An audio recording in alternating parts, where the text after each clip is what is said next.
Hey, welcome to Socialism for All. Today's date is April 2nd, 2022, and this weekend we are doing Hangin with the Sockdem Gang clips in which I, a Marxist YouTube educator, go to social democratic YouTube channels and then comment on their content.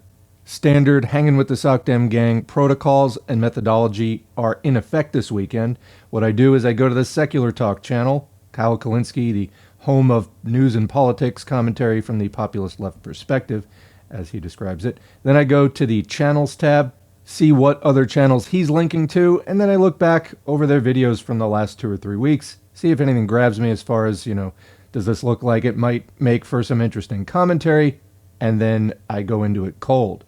So this video, we're going to be talking about David Doel, the Rational Nationals video.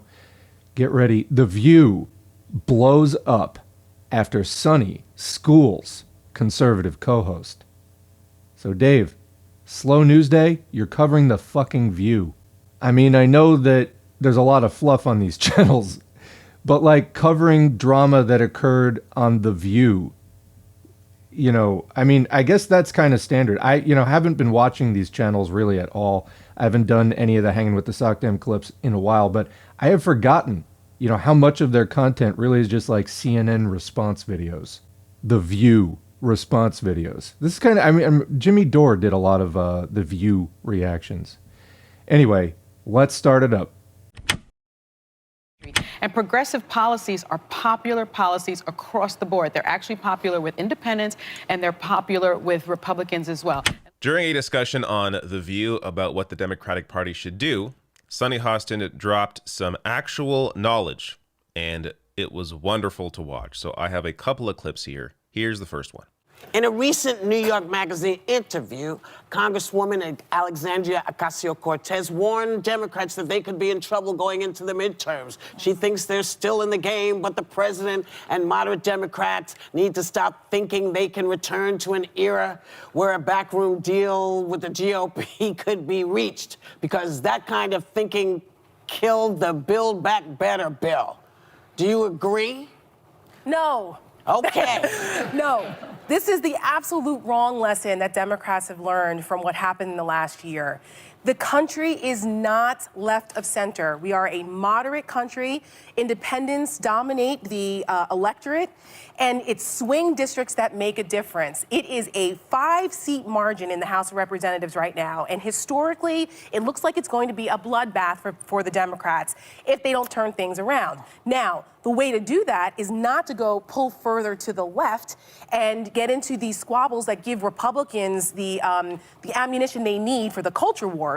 What they need to do is they need to recognize some of the disingenuous arguments Republicans are using, and Democrats need to start hitting back proverbially on holding Republicans accountable in these districts. There's only 13 competitive swing districts out of 269 that are being redistricted right now. That's not a lot. AOC is in a safe district. She doesn't have to worry about this. The progressives are in safe districts. They don't determine the House of Representatives' control. What she is worried about, though, is the health of this country, right? And she's worried about the families of this country. And progressive policies are popular policies across the board. They're actually popular with independents, and they're popular with Republicans as well. And let me tell you what I mean about these policies. There's 84% support for paid maternity leave. I'm surprised Republicans don't think that's a good thing. 75% support government funding for childcare. 60% support boosting the minimum wage. 57% support tuition-free state public college. And 54% support Medicare for all. And that's across the board. Out who pays for it. Well, maybe the people that are paying he's trying to raise the taxes on these billionaires. Well. Maybe they'll pay for it. Exactly. All right. I have a second clip coming up, but man, first of all, incredible job here from Sunny Hostin to actually bring some real facts, some actual knowledge about what people support. So this polling about, most people identify as independents. Yeah, but what does that mean? Does that mean they're between the corporate Republican Party and the corporate Democratic Party? Or do they think both parties are terrible, not serving their interests, and they want to see universal health care? They want to see higher wages. They want billionaires to be taxed more. Those are actual popular policies as Sunny there laid out. So just because you're independent does not mean you're between the two parties. So, and also any polling on how people self-identify, people, attach different meanings to different words. So just because you may call yourself a Republican, you may still support universal health care because you support conservative cultural issues or social issues, but you're not conservative on economic policy. So this is why you can't define a country by how people self-identify in that way. That's why you have to look at polling on actual policies, which is what Sunny Hostin brought up there. And Tara Setmeyer, who, by the way, is a former GOP communications director, her only response to that is, until they find out who pays for it. Every other modernized country in the world has a universal healthcare system. You know what they have not gone back to or gone to? For-profit healthcare. Do you know why? Because their universal system actually works. They save money under universal healthcare. People get better healthcare under universal healthcare systems. You would be paying less in taxes under a Medicare for All system than you currently do in a for-profit private healthcare system. That is a fact. Now, unless you're a billionaire or a 100-millionaire or a multimillionaire, you may be paying more in taxes if you're incredibly wealthy because you can, and that's how taxes work. But for the vast majority of people, they'll be paying a lot less through their taxes under Medicare for All than they currently do to private insurance. And by the way, there is study after study on this, and all you have to do is, look across the border at Canada, where they spend less money on, or they, as in me, I live in Canada. We spend less money on healthcare, and we have better outcomes. So, all this bullshit from conservatives about Medicare for All is so tiring. They never, and they must, at this point, a lot of them must know they are lying, because this is the bullshit that has been called out again and again and again, and they don't care. They just keep lying about it. And again, Tara Setmeyer there, why should any Democrat take advice from a former GOP communications director? Maybe Democrats should stop listening to Republicans for advice. But on the point of... Okay, let's pause here. We're a little bit more than halfway through the clip. I'm kind of waiting for him to bring up the second clip. I don't know when he's going to get to that, but let's jump in here.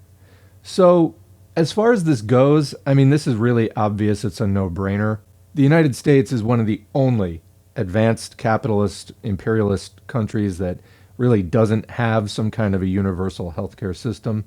And not even just the advanced countries either. Many countries offer some kind of a universal system, not the piecemeal for-profit price gouging system that the United States uses, where people literally get hospital bills in the tens or hundreds of thousands of dollars, sometimes more.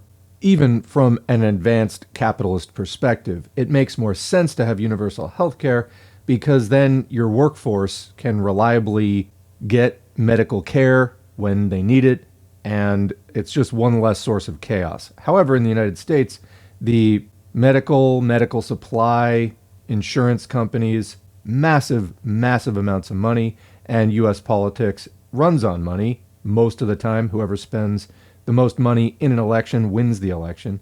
And those lobbies have been able to effectively prevent any kind of reform. In fact, back in the day, the golden age of social democracy, 1930s to 1970s, the United States did get Medicare and Medicaid, which are just for small subsets of the population, basically the elderly, and then other people who are disabled or really poor and specially qualified, but it's not for most of the workforce.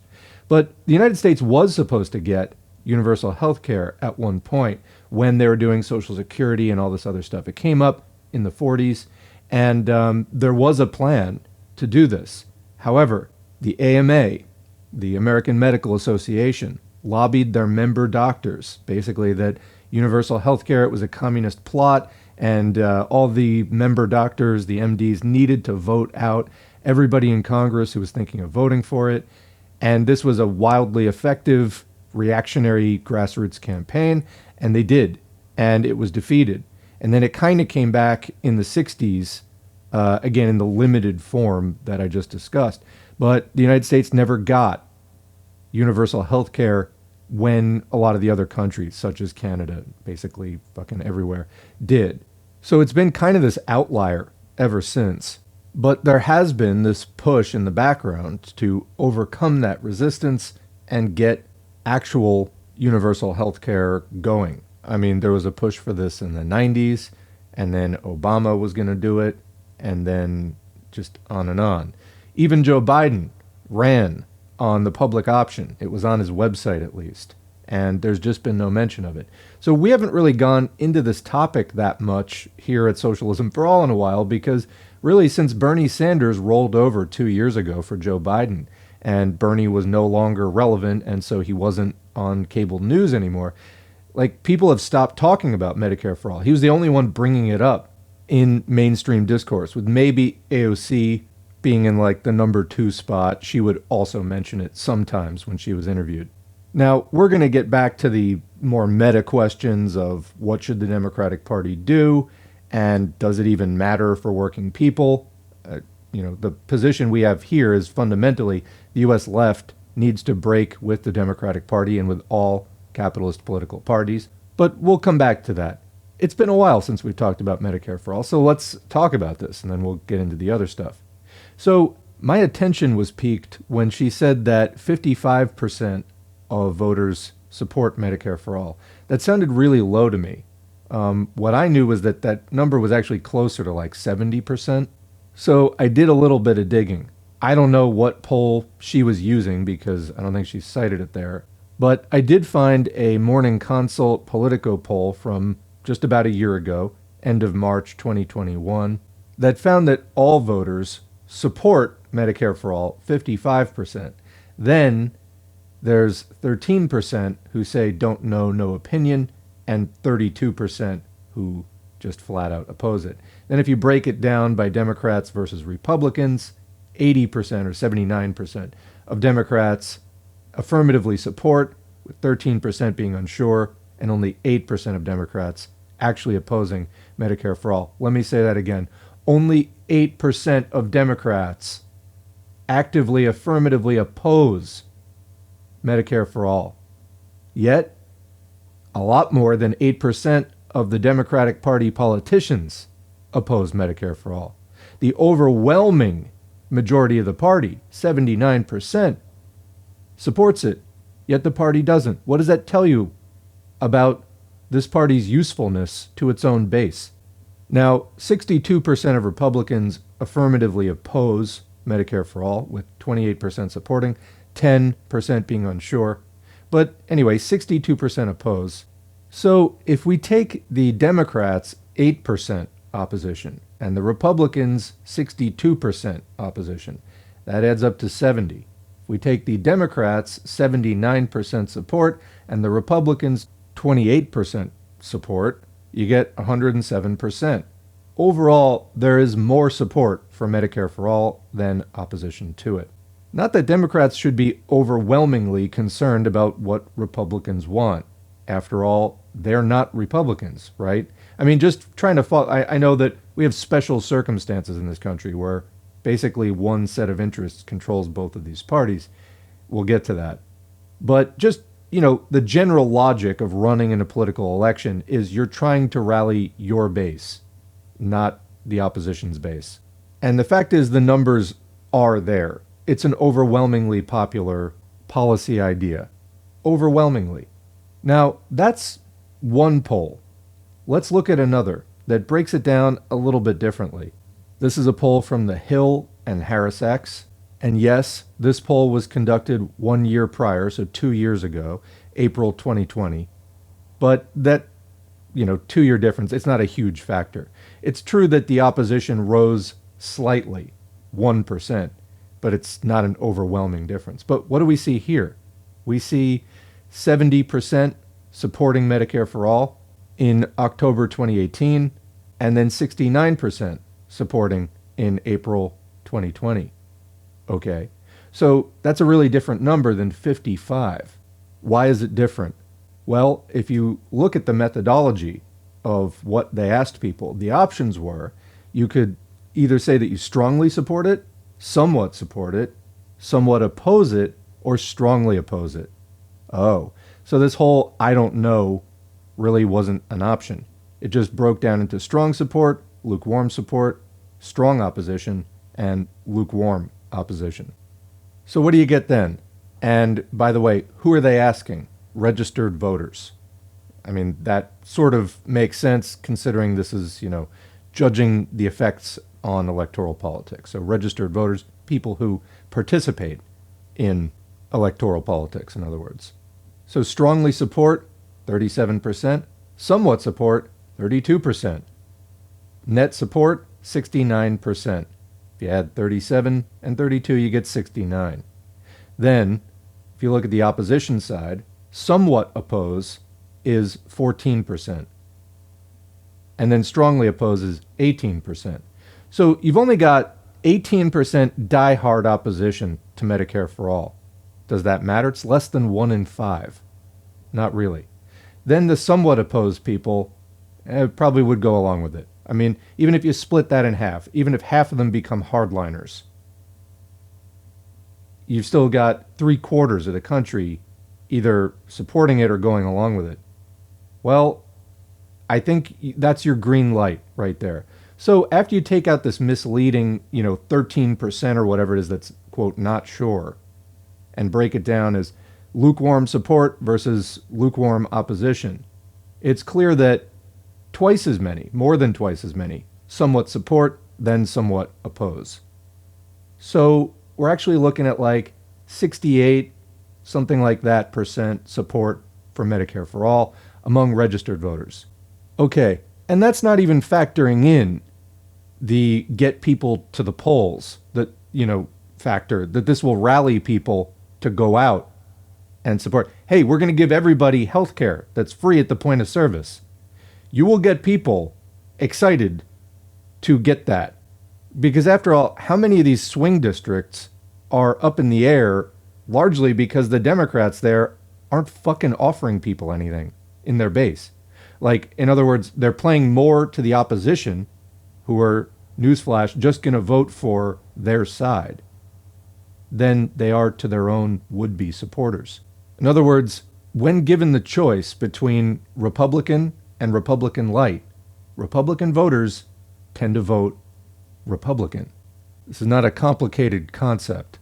But again, this is the fuckery of the Democratic Party, one instance of it. Remember, only 8% of Democrats strongly oppose. Well, in other words, 2 out of 25, 1 for every 12.5 Democrats, strongly opposes Medicare for all. Yet, the leadership opposes Medicare for all. So who does the leadership work for? Okay, this is a worthless party. This is just one example. It's issue after issue. It's just go back over the history. Worthless. They serve the capitalist donors, not the working class base who they desperately try to bamboozle. Now, there's other stuff in here too about the public option and, or Medicare for all who want it, etc. There are discussions to be had about why that's not a good strategy. First of all, just do the real thing, not that. But that's for another time. All right, so going back to the overall topic of discussion here, we covered this in the first video, the Secular Talk commentary, this AOC warning that Biden needs to step up, help working people, do popular things, or, Democrats aren't going to get reelected in 2022 and 2024. This is, of course, you can go back and listen to that video. This is assuming a lot of things, that Biden is a sincere, independent actor. He is not. Big money controls both the Democrats and the Republicans, and they like power just passing back and forth between the hands of those two parties. Working people never get a hold that way. Democrats are in on it. It's a good cop, bad cop con, basically, that they're running on the U.S. working class. What working people in the United States need to do is build an independent left party. It's that simple. Until we do this, you're being led around by the nose by big money. It really is that simple. I'm not saying that the process is going to be easy, but, as hard as it may be, it is the only way forward. This is why it was such a crime, a travesty, that Bernie Sanders, who had mobilized, electrified so many people, could fill stadiums everywhere he went and still have a line around the block. didn't do that. That was the time. That was the time to be like, we're going green or we're starting a new thing, and all the parties are welcome to converge, and we're going to form a broad left coalition, left of the Dems, and we're going to fight the big money that controls both these parties. We're going to fight the Democrats and the Republicans, and to the extent that it even matters, the Libertarians. Yeah, he did not do that. It still needs to be done, and that would have been a super easy, like the easiest window for doing that we've had in probably 50 years. But anyway, it still needs to be done. All right. So there's that, the warning to Biden, all this stuff. But as far as this commentator, the country is not left of center. There are a lot of ways in which the United States is far too right-wing, for sure. But there are also a number of policies which would be significant shifts to the left. I'm not saying it would be an end point, but it would certainly be a starting point if they were enacted today, and they are popular enough to be enacted today if there was a real electoral system in this country. If elections weren't won 95% of the time on average by who spends the most money. So basically you have two Democrats here arguing, one from the far right of the party that, the way to win is to not do things that people want, but to, it just makes no sense on its face. It's not really worth a reply. And then another one saying, no, do things that people want. Well, yeah, that would be a way to win. But the real question is, why do Democrats not do this? I mean, no matter how many progressive challengers, get into the party and mount some kind of a challenge, just as Bernie Sanders did in a very high-profile way, they never change. Why is that? Well, the answer is very obvious. As Marxists, we know that class struggle is the fundamental force of history. All of history is a history of class struggle. That's actually what moves things forward in society. And is there class struggle going on between the Democratic and Republican parties? No, because both parties are controlled by the capitalist class.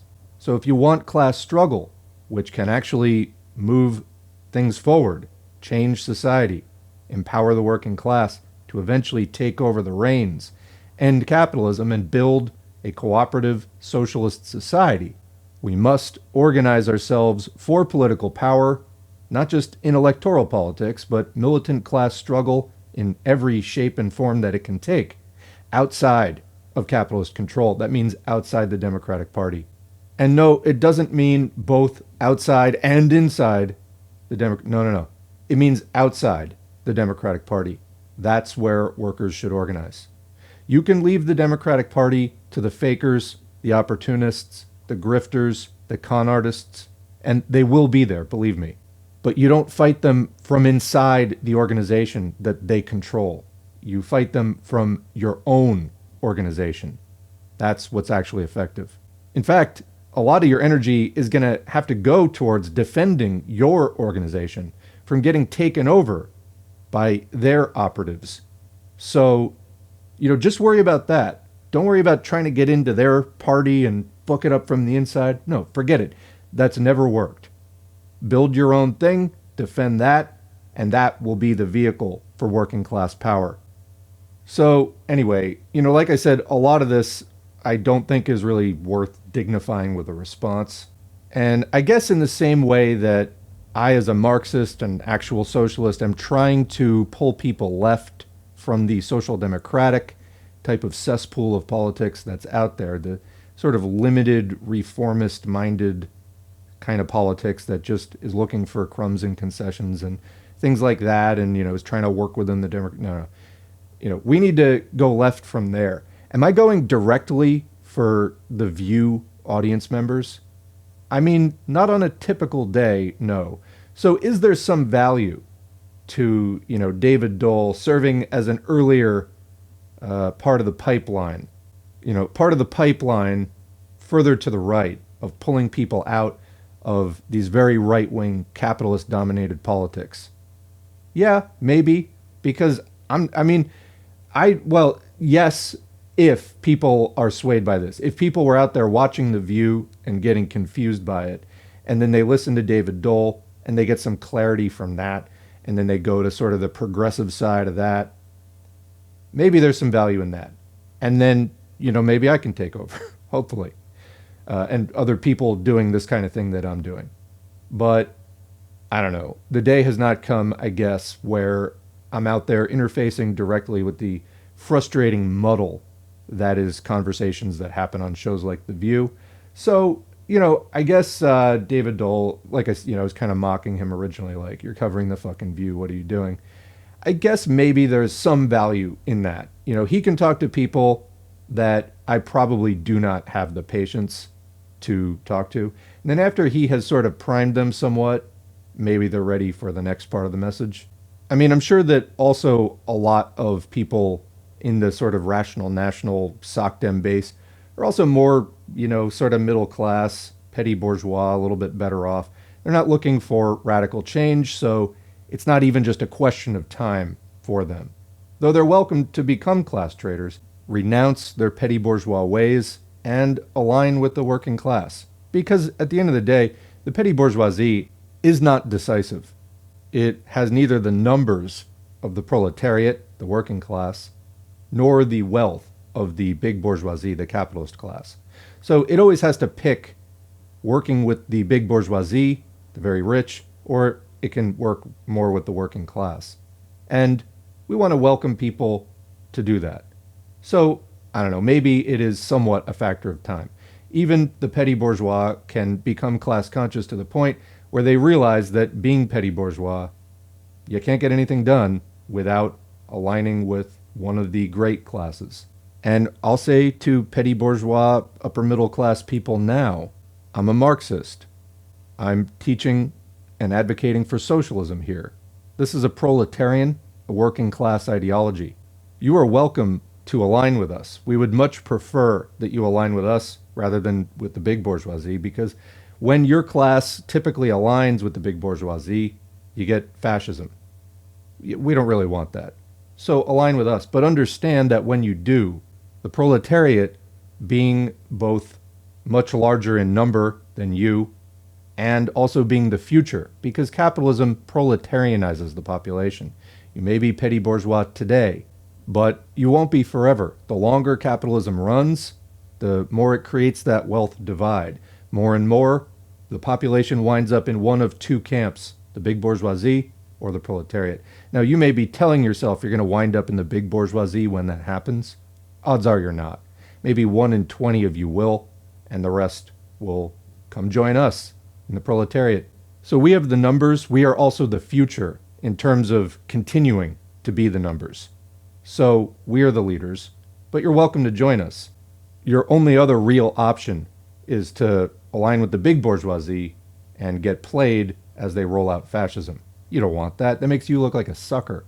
So join the proletariat, learn about socialism, advocate for socialism. Yes, you may not be proletarians today, but this is the future. There's no escaping it. It's just what capitalism does. Engels, who was Marx's partner, wrote that running capitalism, establishing capitalist property laws in a society is as surefire a process as hooking up a battery. As that battery runs, the cell gets depleted, the charge changes. Same thing happens in capitalism. When you establish capitalism in a society, as it runs, it creates a certain predictable change that just unfolds over time. In some ways, at least, that are analogous to reliably predictable natural, chemical, physical processes, but in the social domain. All right, let's see what else David Doel has to say. Medicare for all, just to end this point. 22 studies agree Medicare for all saves money. And by the way, I will link to all these links below the video under sources in the description box on YouTube, so you can read through all this yourself. But there's that. Even a conservative think tank study accidentally argued that single-payer Medicare for all healthcare saves $2 trillion over 10 years. So their whole point was they were comparing Medicare for all over 10 years to the current for-profit system over 10 years. And they showed the number. Oh, look. Wow. Under Medicare for all, we spend $32.6 trillion. Except under the for-profit system, you spend more. So They were this is a big story back in 2018 because it was so hilarious that they were trying to argue that Medicare for all was terrible while accidentally arguing that it actually saves money.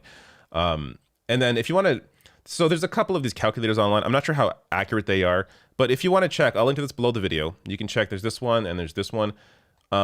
See how much you would be saving or paying under a Medicare for all system compared to what you normally do. So I'll link to these below. You can check that out. Now let me get to the second clip here where Sunny Hostin makes another great point. So I was surprised to see this this Harvard-Harris poll this morning that said that it shows that Trump is leading Biden 47 to 41. If the election were held now, I mean, we have a 6.7 million job growth in this country, which is the greatest in 40 years. So what is the problem? It's the messaging. It's messaging. And the Democrat, I think AOC has a point when she talks about this is not the old days when Tip O'Neill would negotiate with Strom Thurmond. Those days are whatever it was. I don't remember. But those days are gone. But she also wants President Biden to rule by executive order, which is not how our system works. But he has to. He can't. You can't build consensus with crazy people. I did ask that question when we were talking about. How can anybody possibly argue at this point that Biden should be working with Republicans to pass things? What are they going to support? So the only thing, by the way, that you saw them support last year was the infrastructure package. And you know why? Because that helped massive corporations. That helped their donors. That's why Build Back Better didn't pass, because that did not help wealthy donors. That helped actual people. But the infrastructure package, the privatizing of roads and all this garbage, that passed because that helped their donors. So you will only get consensus on what helps corporate donors, because there, most Democrats and Republicans can agree. But in lieu of that, Biden, of course, should be using more executive orders. I mean, cancel student debt, remove cannabis as a Schedule I drug. Like, these are the bare minimum here in terms of what is incredibly popular and what would actually help him and the Democratic Party in the midterms. But he's afraid to do anything. So you have here, of course, a Senate that Biden has, mansion and cinema to deal with. He's not going to get much through with them. You have to, in lieu of that, you have to use executive power. So it's good to see Sunny here. I've noticed a shift over the past 5 or so years where she has become a lot more informed. And I think AOC's win is a big piece of that. Since AOC came on the scene, she has been definitely an influence on Sunny. And I've noticed that this panel, these discussions have become a little more filled with some knowledge because of that. Not all the time, but it's good to see that shift, and it's good to see Sunny Hostin here absolutely owning her other co-hosts with some actual facts. All right, so end of clip. As far as this went, I mean, this is an issue that certainly both social democrats and socialists can rally around. I would say that the main difference is that socialists view reforms like this as temporary measures that can be used as propaganda for, yes, helping in the short term to improve conditions under capitalism, but also it can be part of propaganda to entice the mass of working people to fight for more and more, eventually showing people that to get any more than this reform and that reform that had been won as part of the struggle, you would, at a certain point, have to go beyond capitalism itself. And that's when the split between the socialists and the social democrats would occur on kind of a practical, boots-on-the-ground level. Because the social democrats would say, no, we won. We got the concessions. We have made capitalism as good as it gets, and that's as far as we want to go. Because remember, when social democrats say democracy, like they believe in social democracy, social is the adjective, democracy is the noun, and what do they mean by democracy? They mean capitalism. So social democracy, capitalism with some social characteristics, some reforms, some regulations, etc. But socialists just want socialism, the end of capitalism, the end of capitalist power, the end of capitalists as a class, and the rule of the working class. In the fight for major reforms under capitalism, we can work together for right now. So, okay, fine. As far as that goes, it is, again, I think going to be down the line as things actually get rolling and you get people involved in the struggle and more working people realize that, hey, we can actually control our own destiny through struggle and we can break capitalist power and so forth. Again, it's going to come to that question of, do we hang on to, quote, improved capitalism, or do we break outside the boundaries of capitalism entirely, take the reins in our own hands? Obviously, as a socialist, that's what I believe in. Not doing that, as soon as you have the opportunity to do it, is reactionary. You're giving power to your class enemy, or rather, you're leaving power in their hands. You're leaving power in the hands of the capitalists. And no matter how many reforms you've won as of that moment, if you leave that power in their hands, if you leave capitalism intact, they will use that power against you. It's just a matter of time. That's why the golden age of social democracy came to an end and the neoliberal assault began about 40 years ago. All right. So as far as the particulars here, yes, Medicare for all saves money. Absolutely true. Yes, that was proved in studies. It saves money and saves lives. Already, a big majority of voters support Medicare for all, but let me just make this super clear. If you are not directly in the medical or medical insurance lobby somewhere, you do not benefit from not having Medicare for all, period. Literally, unless you are directly profiting from the current for-profit medical model that is in effect, you would be doing better under Medicare for all. So already, a large majority of people have realized that. Even more, though, should. But I mean, you look at the Democratic Party, only 8% actively oppose Medicare for all. It's largely already there. The problem is the political obstruction in the Democratic Party, which pretends to be for working people, co-opts socialist and radical energy, and then spins it into support for the status quo because it is owned by the people who run the status quo, big capitalists. All right.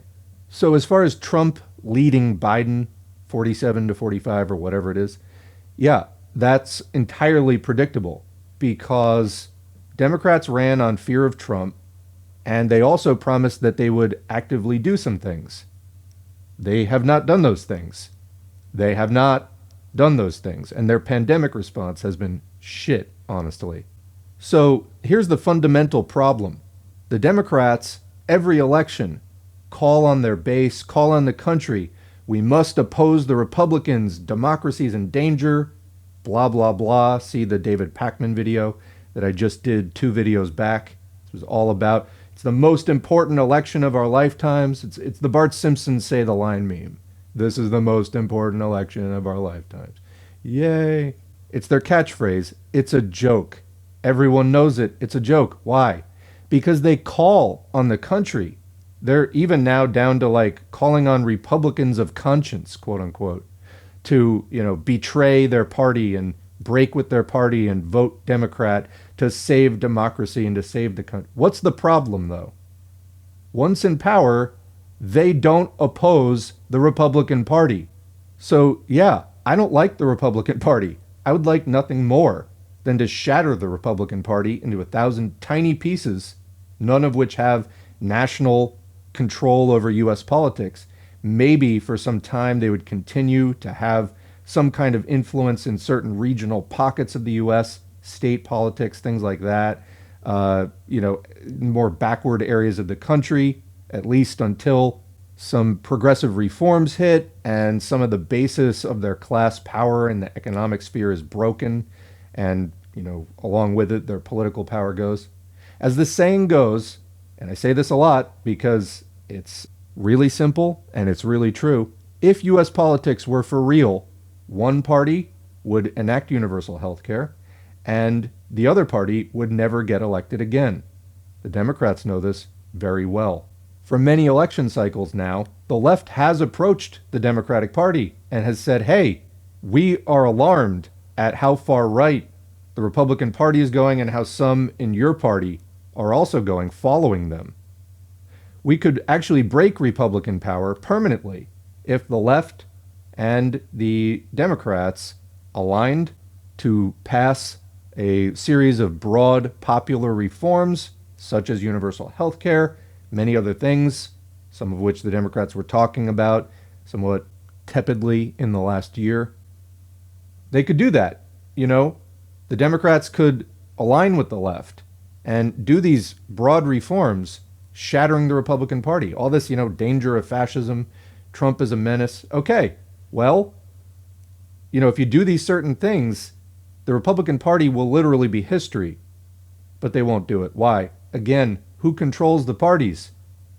The same people that control the Democrats control the Republicans. The big capitalist, big money interests. And their interests are diametrically opposed to the interests of the working class. They're in antagonism with the interests of the working class. What's good for capitalists is bad for workers. What's good for workers is bad for capitalists. So the capitalists want to keep the focus of the conversation between the Democrats and Republicans. They need to keep the Republicans around. Because otherwise, if you wipe the Republicans out, then the competition goes between the Democrats and the left. And the Democrats are not long for this world once that happens. So they need to keep politics where they are, teetering on the brink. So the Democrats could put the Republicans out of business forever. They consistently go out of their way to refuse to do this, time and time again. So, to put it another way, you cannot include fascist collaborators in an anti-fascist political coalition. And that is what the Democratic Party is. It is part of the good cop, bad cop con that the capitalist class is running on politically minded people who have not yet become class conscious enough to break away from the Democratic Party. So this whole thing of will Biden use executive power to do these things? I highly doubt it. He was the guy elected so that nothing would change. He's not going to stick his neck out to try to change things through a more controversial process when he's the guy that the capitalists put in there to not do anything of substance. And mark my words, if he does start doing something, it's going to be in a way that ultimately serves the current order. The whole goal is that things don't change. The problem for the capitalists, though, is that things want to change. Their system is not static, as they would like it to be. They would like to just say, oh, we've hit the end of history. We can rule like this forever. As Marxists, we understand something called dialectical materialism or historical materialism. We entered in several thousand years ago a period of human history called class society. Prior to this, we were hunter-gatherers, and we just sort of lived hand to mouth, day by day, week by week. Very little stored from year to year. It was a cooperative type of social arrangement. Everybody's labor was needed, and everybody was equally rewarded. There was not the kind of structural inequality that we see in class society. At some point, we diverged from hunter-gatherer society, became more sedentary, and then we began this period of class society. Formal inequality, hierarchy, the ruled and the ruling. And this class society has taken several different forms or modes over time. Started with the early slave societies, then feudalism, then capitalism. It's changed shape. And even early capitalism was not the same as present-day capitalism. Early capitalism was a progressive force that was overthrowing feudalism, initiating a new social order, making new things possible. And then it saturated. It hit a stagnation point, and it became oppressive in its own right. It became imperialism, stretching out across the world for dominance. And yes, it would like to achieve this kind of stasis, but that's not the way it works, because even in this festering, moribund stage of capitalism, it is still changing. It is dying. And a new social order is coming out of it. That is socialism. Capitalism literally digs its own grave through the conditions that it creates. So the capitalists are trying to keep a system going indefinitely, which by its very nature cannot go indefinitely. It's going to die. But in the meantime, they will use every kind of violent trick and piece of treachery that they can come up with. That's the phase we're in today. Anyway, that's probably enough food for thought for one video. I'm going to leave it here. So yeah, I stand by David Doel in his quest to give View audience members the confidence to become full-throated Medicare for All supporters, to try to max out all the reforms and improvements for working people that we can get under capitalism. But also, I know that the struggle cannot end there, and that ally today at some point will become reactionary, at least if he doesn't change his politics with regard to socialism versus capitalism. You know, when the class struggle is going and the reforms are going and people get more and more interested in, hey, what if we just ended this whole system instead of just reforming it? You know that some people are going to oppose revolution. They will oppose a new class taking power. They will try to preserve capitalism, dying though it clearly is. And you don't even know who it will be, because some of today's social democrats by that point will come over and will recognize the necessity of, like, hey, we should just junk the whole system and take power ourselves, build a workers' state, pull down the capitalist system, etc. Some of them will come over, and some of today's socialists, if history tells us anything, it's that some of today's Marxists, faced with a revolutionary moment, will in fact go, try to put the brakes on. So we don't know who it is today. What we do know that we need to do today is get out there and fight. Agitate, educate, and organize. Without the organization, nothing happens. So this is key. And yes, for now, that broad left coalition of social democrats and socialists, we do have some common cause in fighting the system, fighting the Democrats, the Republicans, and the Libertarians, who all wholeheartedly stand for capitalist exploitation, and rallying more working people to join that fight. This is our purpose today. Knowing what side you stand on today is important, and having the theoretical and historical knowledge to hold that line in the face of confusion, misdirection, misinformation, opposition, that's important. That's a lot of the educational efforts we try to do here at this channel. But as far as whatever may happen in the future with the, do we stop at maxed out capitalism or do we go on into socialism, whatever happens at that time, something of major importance today is something I've mentioned several times already in this video, and I think that that may be a point of contention that I do have with David Doel, which is this whole Democratic Party thing. Forget it. I mean, first of all, he's in Canada, so, I mean, he's not a U.S., he's not going to be joining the Democratic Party anyway. But advocacy for the Democratic Party absolutely needs to be scrapped. Absolutely. Anybody still promoting it is actively misleading you at this point. Medicare for all? Yes. Let's fight for Medicare for all, as we fight for a broad slate of popular reforms that will pull working people into the fight for our own interests.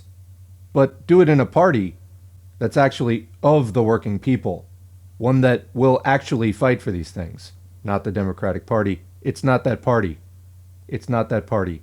It's owned by the capitalists. So we need to do something like the Bernie moment again, but we need to do it outside the Democratic Party. Whether it's one party, whether it's a coalition of left parties, whatever it is, it needs to happen outside the Democratic Party. Obviously, I, as a lone individual, am not the arbiter of how that's going to go, but it has to happen outside the Democratic Party. All right, I'm going to leave it there. What do you think? Leave a question or comment below. We'll continue the discussion there as always. Otherwise, thanks for listening, and thanks to the current patrons whose names are on the screen. If you'd like to support the channel, go to patreon.com/socialismforall. You can sign up for as little as $2 or more, whatever you see fit. Every donation is encouraging. They're also materially helpful, and they have allowed me to spend a lot more time on this channel than I would have been able to do without the donations, so I really appreciate it. Other ways to support the channel include engagement, like liking, sharing, commenting, subscribing, clicking the notification bell, etc. All of that helps to boost the channel in the YouTube algorithm so that people can stumble across this content more easily. It's one of the major things we're trying to do. We're trying to make this content more accessible to people who are casually out there, not really knowing where to start, but who have questions about politics, about work, about why do I keep getting fucked over in this economy? We want to put it in their hands because for too long, you've had to go way out of your way to find it. We want to change that. Your engagement and your support helps that. So thank you very much. And again, thanks for watching, and we will catch you in the next video.